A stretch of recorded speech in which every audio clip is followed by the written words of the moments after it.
Shalom, selamat pagi Ibu Bapak Saudara. Kita kembali berjumpa dalam persekutuan kita.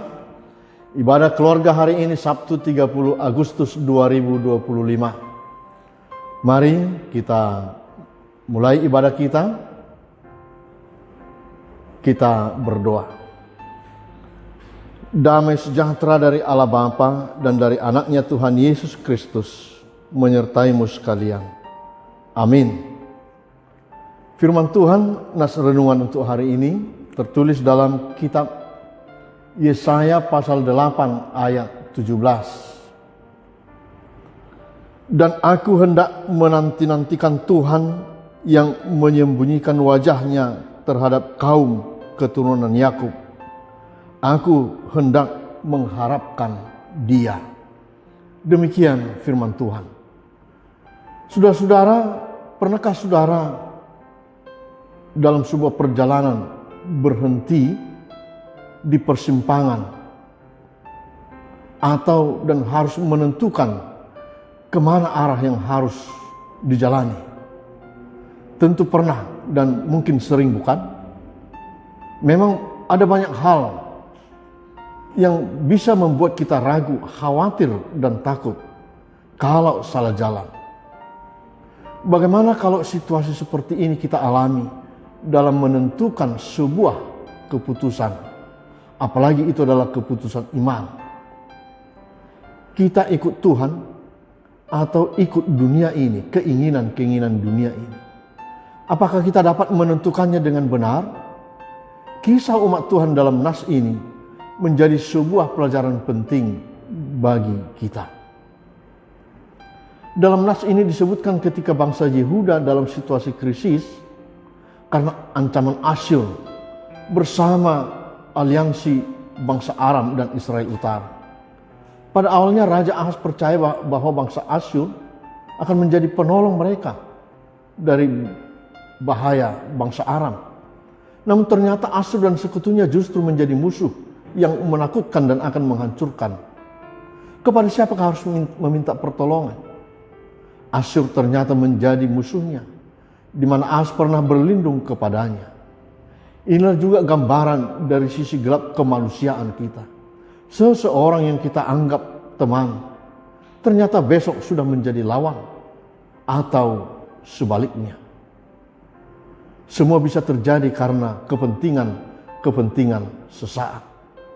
Istilah pecah kongsi, pekong, bisa kita sering dengarkan, saudara-saudara. Hari ini kita diingatkan oleh firman Tuhan. Di tengah kekacauan politik dan ketidakpercayaan umat Israel terhadap Allah, Yesaya menyerukan agar umat Tuhan tetap berharap kepada Tuhan saja. Yesaya dan orang-orang yang setia memilih percaya dan menantikan Tuhan, yang walau Tuhan tampak menyembunyikan wajahnya, di saat Tuhan Allah terasa jauh, tidak campur tangan secara langsung, dan membiarkan penderitaan dan pergumulan yang terjadi. Tetapi Yesaya tetap berpengharapan kepada Tuhan saja. Jemaat yang dikasihi oleh Tuhan Yesus Kristus, firman Tuhan menegaskan keputusan untuk berharap dan menanti-nantikan Tuhan. Itu adalah tindakan iman. Walau pada saat itu seolah-olah Tuhan tidak menjawab doa kita, sering kita tergoda mencari solusi pragmatis, instan dan bergantung pada kekuatan manusia dan dunia ini. Tapi bukankah iman sejati diuji ketika semuanya tampak tidak jelas dan sulit?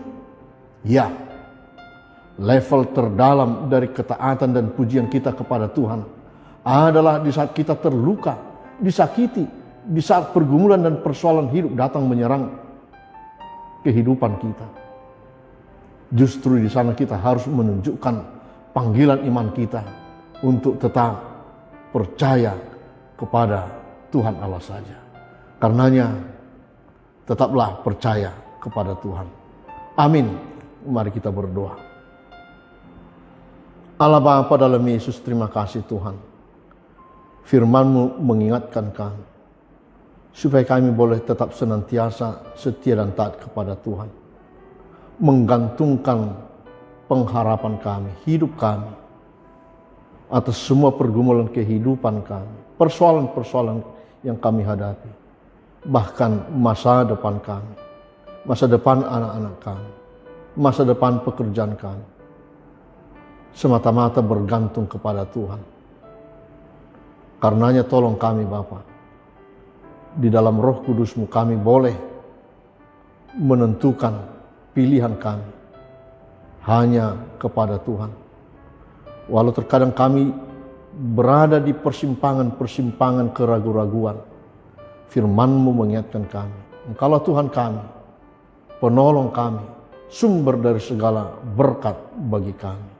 Berkati dan tolong seluruh jemaat Tuhan di saat bimbang, takut, khawatir atas kehidupannya masing-masing. Biarlah firman Tuhan hari ini menjadi kekuatan bagi kami untuk tetap setia kepada Tuhan dan tetap berpengharapan di saat menghadapi sakit penyakit, pergumulan dalam pekerjaan, keuangan. Kiranya Tuhan tetap memberikan kepenuhan sukacita dari Tuhan. Terpujilah Engkau ya Bapa. Berkati gereja-Mu dalam semua proses pelayanan kami. Di dalam waktu yang tidak lama lagi, kami akan merayakan pesta Gotilon di tengah-tengah gereja ini. Kami boleh bersukacita memuji-muji Engkau atas semua berkat-berkat yang kami terima. Kami berdoa untuk bangsa kami. Tuhan memberikan kebenaran, keadilan di atas dari semua kepentingan-kepentingan seluruh anak-anak bangsa, para pemimpin-pemimpin bangsa kami, negara kami ini. Dan kiranya Tuhan tetap bersama kami. Hanya dalam nama Yesus. Amin. Anugerah Tuhan kita Yesus Kristus, kasih setia Allah Bapa, dan persekutuan dengan Roh Kudus menyertai-mu sekalian. Amin. Shalom.